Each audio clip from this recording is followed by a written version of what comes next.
Hi, everyone, I'm Kira, and this is my story. Life before the pregnancy was simple and happy. Jack and I would spend evenings talking about our days. He'd share stories about his corporate challenges, and I'd tell him about the school kids' antics. But when I broke the news of the pregnancy, things took a turn I never anticipated. One evening, as Jack walked in, I was setting the table, battling waves of nausea but determined to keep things normal. "Hey, Jack, how was work today?" I asked, trying to sound cheerful. He barely looked up from his phone. "Same old, Kira. Deadlines and demands. What's for dinner?" I felt a pang of disappointment at his disinterest but brushed it aside. "I made your favorite, spaghetti. But, I need to tell you something important." Jack finally looked up, his brow raised. "What's up? You look pale. Don't tell me you're sick, we can't afford a doctor's bill right now." The concern in his voice was overshadowed by the hint of irritation. I hesitated but knew I couldn't keep it in any longer. "It's not that, Jack. I'm pregnant." For a moment, there was silence. The air felt heavy. Jack's face, usually so full of confidence, went blank. "Pregnant? Are you sure, Kira?" His voice was a mix of surprise and something else I couldn't quite place. "Yes, the tests confirmed it. We're going to have a baby, Jack." I tried to sound excited, hoping my enthusiasm would be contagious. Jack didn't respond. He just stared at the floor, lost in thought. The silence stretched between us, and I felt a cold dread settling in my stomach. This wasn't the reaction I'd hoped for.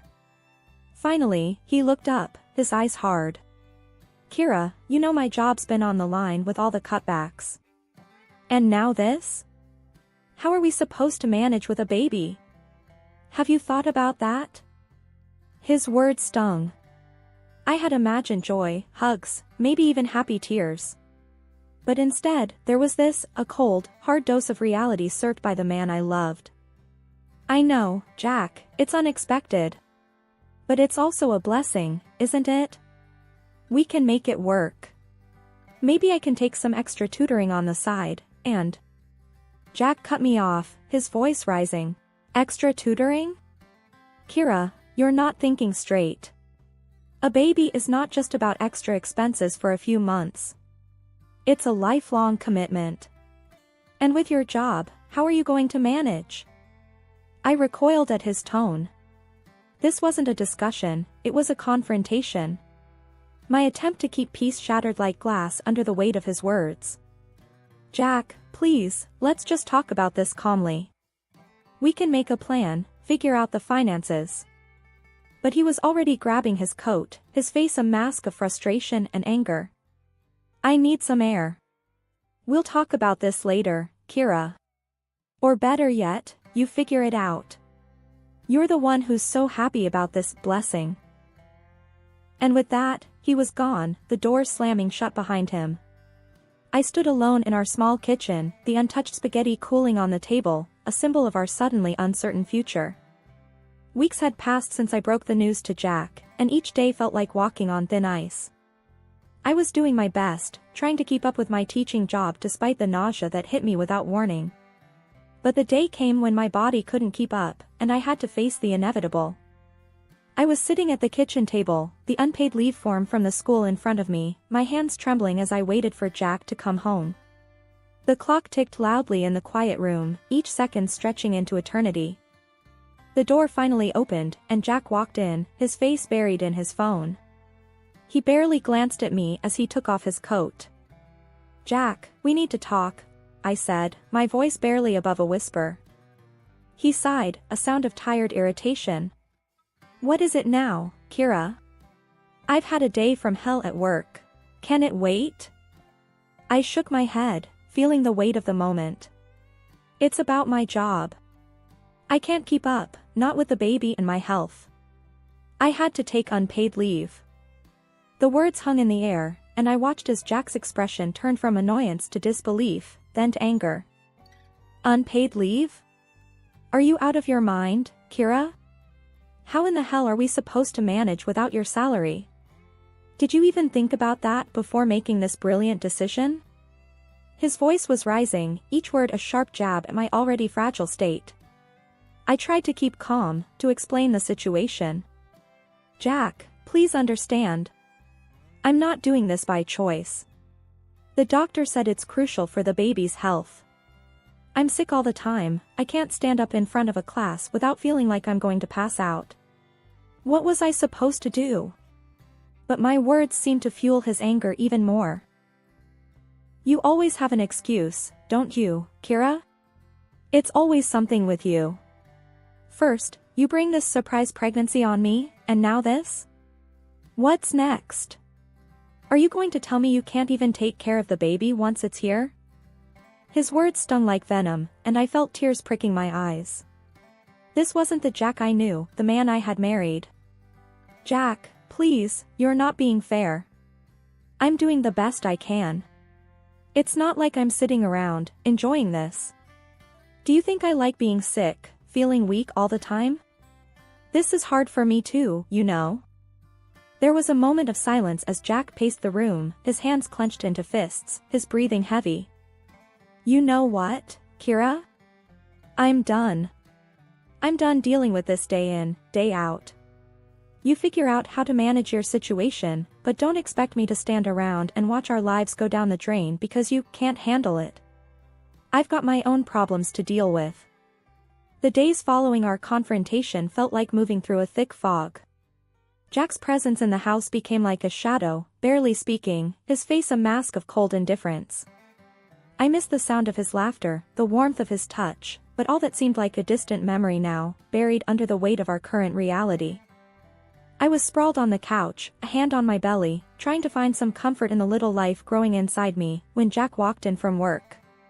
His steps were heavy, the slamming of the door louder than usual. Jack, you're home early, I said, attempting to break the ice that had formed between us.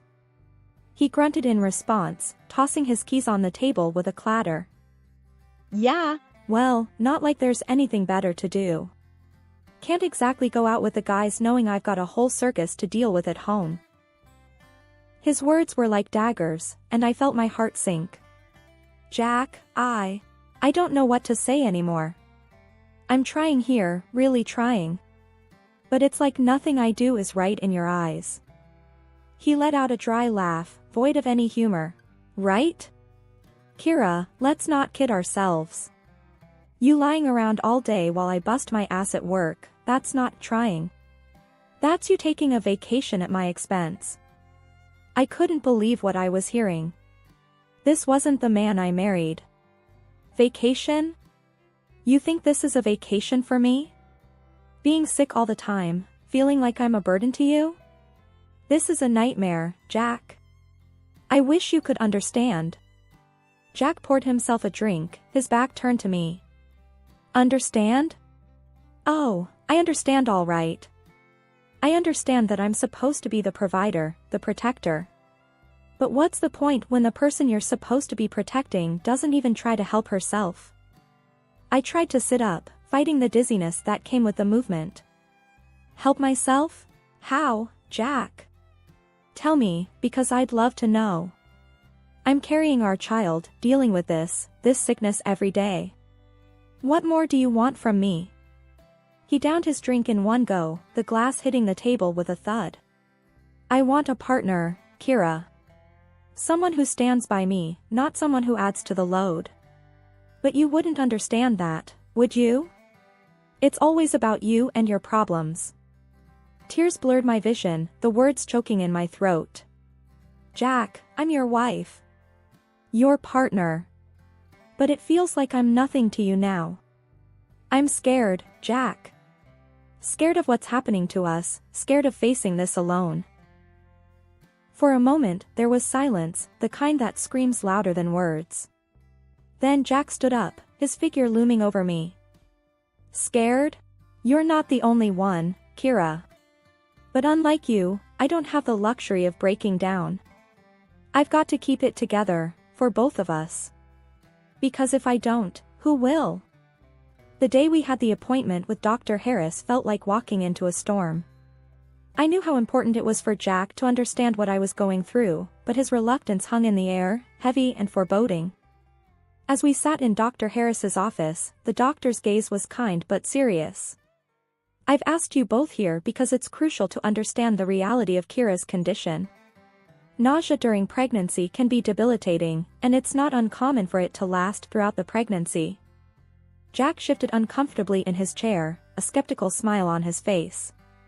Come on, Doc. Are you telling me this nausea thing is real? I mean, people go to work sick all the time. Kira's just taking it easy, right? Dr. Harris's expression didn't change. Jack, this isn't about taking it easy. Pregnancy can significantly impact a woman's body. It's not something one can simply shrug off. Kira's not pretending. This is a serious medical condition that requires support and understanding, especially from her partner. I could feel Jack's impatience growing, his disbelief a tangible force in the room. Seriously, Doc? So, what, I'm supposed to believe that she can't do a thing because of a little morning sickness? I work hard every day. It's not like I can just call in sick whenever I feel like it. Dr. Harris leaned forward, his voice firm. Jack, this isn't a little morning sickness. This is a condition that is affecting Kira's health and well-being. It's not a matter of toughness or endurance. It's a medical reality, and belittling it won't change the facts. I watched as Jack's smirk faded, replaced by a stubborn set to his jaw. He stood up abruptly, his chair scraping against the floor. This is ridiculous. I don't have time for this. Kira, you're a grown woman. Stop acting like you're the only one who's ever been pregnant. Dr. Harris tried to interject, but Jack was already at the door. I'm sorry, Doc, but I'm not buying it. She's just avoiding work and chores, and now you're telling me to pamper her? That's not happening. And with that, Jack walked out, leaving a heavy silence in his wake. Dr. Harris looked at me, his eyes filled with concern. Kira, I'm sorry. But please know, you're not alone in this. We'll find a way to manage your symptoms and get you the support you need. I nodded, the lump in my throat making it hard to speak. The doctor's office, once a place of reassurance, now felt like the eye of the storm, with the hardest part still to come. The day of the corporate party loomed over us like a dark cloud. I felt a knot in my stomach, knowing that being around so many people, with their perfumes and the food, would be a challenge with my condition. But Jack was insistent. Kira, you have to pull yourself together for this. It's important for my job, for our future, Jack said as he adjusted his tie in front of the mirror. I was sitting on the bed, feeling weak and anxious. Jack, I really don't think I can handle it. The nausea, the smells, it's too much. Can't you go alone this time? Jack turned to me, his expression hard and unyielding. No, Kira. I won't go alone. You need to get over this nonsense and come with me. Everyone's bringing their spouses. What will they think if I show up without you? I tried to reason with him, my voice shaky. It's not nonsense, Jack. You know how bad it's been. I can't control when it hits. What if I get sick at the party? I don't want to embarrass you in front of your colleagues. He let out a harsh laugh, devoid of any real amusement. Embarrass me? Kira, you're already doing that by not going. You think people don't talk? They see you barely leave the house, hear about you not working. Now you want to add to the gossip by making me go to this party alone. The accusation stung, and I felt tears welling up in my eyes. That's not fair, Jack. I'm struggling every day. This isn't about gossip, it's about my health, our baby's health. Jack's face softened for a moment, but the hardness quickly returned. Your health? What about my health, Kira? My career? You think I don't have enough on my plate? Now suck it up, get dressed, and let's go. We're already late. Feeling defeated and scared, I slowly got up and started getting ready. The drive to the party was silent, the tension between us thick enough to cut through. As we walked into the building, the noise and the smells hit me like a wave. My stomach churned, and I felt the color drain from my face. Jack was busy greeting his colleagues, a forced smile plastered on his face. "Jack, I really don't feel good," I whispered, clutching his arm. He looked at me, annoyance flashing in his eyes. "Not now, Kira. Just try to get through the evening. It's important for me." But it was too much. The room started spinning, and I knew I was going to be sick. I tugged at Jack's sleeve, desperation in my voice. "Jack, I need to get out of here. Please." That's when it happened. Jack's grip on my arm tightened, and he pulled me away from the crowd, hissing in my ear. "You just can't help yourself, can you? Always making a scene. Just go, then. Get out of here if you're going to be like this." He dragged me out into the corridor, his grip bruising my arm. I could barely stand, the nausea overwhelming me. "Jack, please, I can't." But he was relentless. With a rough shove, he pushed me towards the exit. "Walk home, Kira. And don't you dare come back until you've learned not to embarrass me like this." Leaning against the cool wall of the hallway, I struggled to catch my breath, the taste of humiliation and nausea bitter in my mouth. The bright lights of the party seemed a world away, and in that moment, I felt utterly alone. But then, the sound of approaching footsteps broke through my daze. "Ma'am, are you all right?" The voice was deep, tinged with genuine concern. I looked up to see an elderly man standing before me, his eyes searching my face for an answer. I tried to muster a response, my words tangled with sobs. I'm not okay. My husband, he just doesn't understand." The man's expression turned stern, yet his voice remained gentle. "What's your husband's name, if you don't mind me asking?"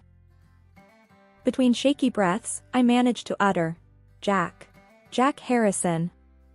A flicker of recognition crossed the man's face, but he quickly masked it with a nod.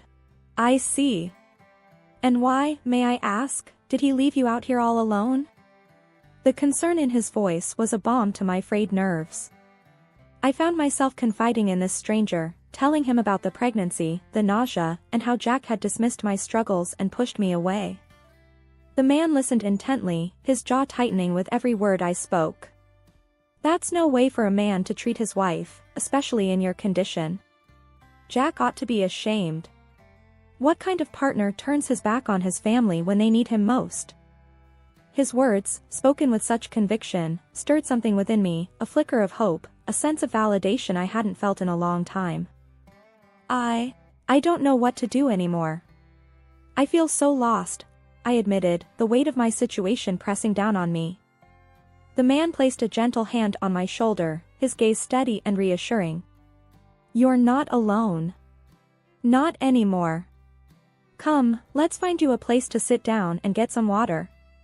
You need to take care of yourself, for your sake and your baby's." As we walked to a quieter area, I couldn't help but feel a surge of gratitude for this kind stranger's kindness. We found a secluded table, and he brought over a glass of water, urging me to take small sips. The man then took a seat across from me, his demeanor shifting from compassionate to resolute. "I'm going to have a word with Jack. It's high time someone set him straight. No one should treat their partner the way he's treated you tonight."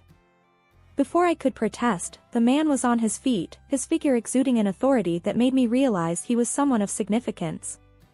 But more than that, he was someone who saw my pain and chose to stand by me when I felt most vulnerable.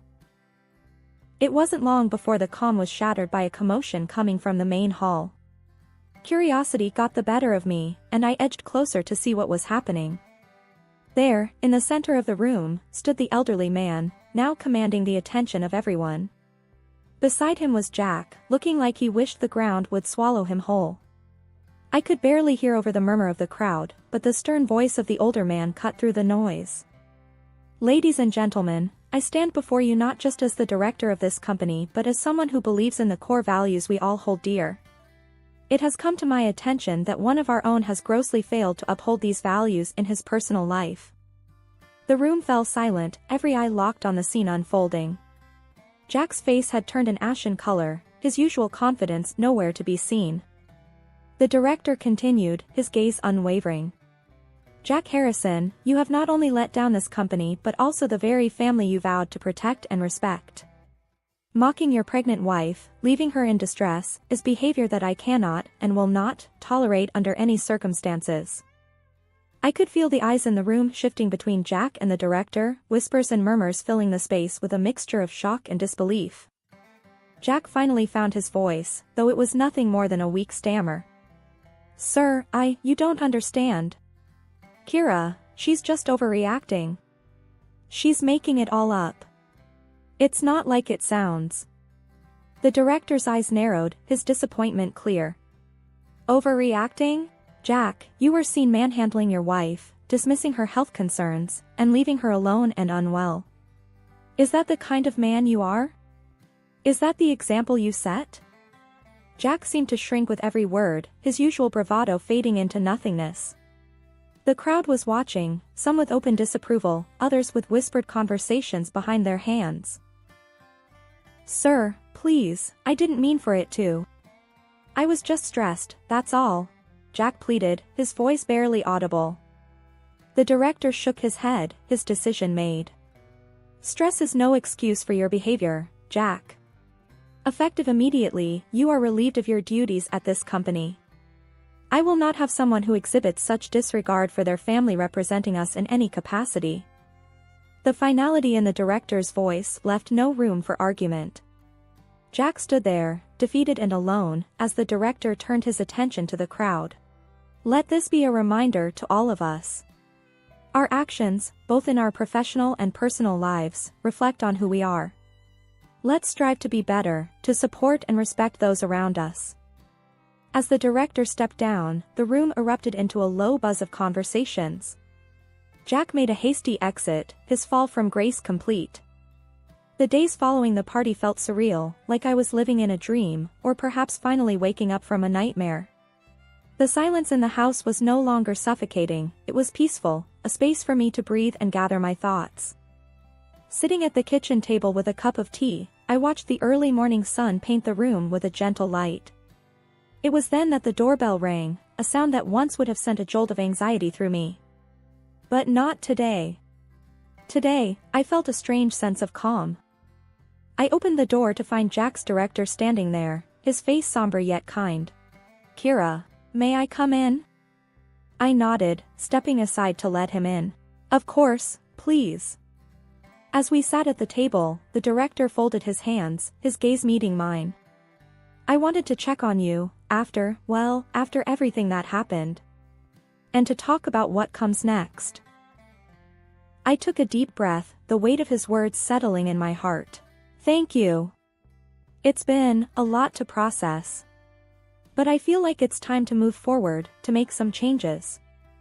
The director nodded, a look of understanding in his eyes. That's a good mindset to have. And you won't be alone in this. The company has a support system for situations like these. We can offer counseling, legal advice if you need it, and financial support, especially with a baby on the way. The kindness in his offer brought tears to my eyes. I don't know what to say. Thank you. This means so much to me. He offered a gentle smile. It's the least we can do. No one should go through what you've been through alone.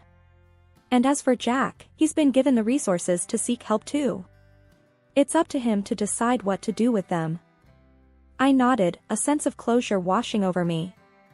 Jack's path was his to choose, but mine was clear now. It was time to rebuild, to create a new life for myself and my baby. The director stood, placing a business card on the table. If you need anything at all, you call this number. We're here for you, Kira. After he left, I looked around the quiet house, the walls echoing with the promise of a new beginning. I picked up the business card, running my fingers over the embossed letters. It was more than just a piece of paper, it was a lifeline, a symbol of hope. I took a sip of my tea, the warmth spreading through me. With the support of people who cared and the strength I had found within myself, I knew I could create a brighter future, a new dawn not just for me, but for the little life growing inside me. And as I watched the sun climb higher into the sky, I realized that this wasn't the end of my story. It was just the beginning.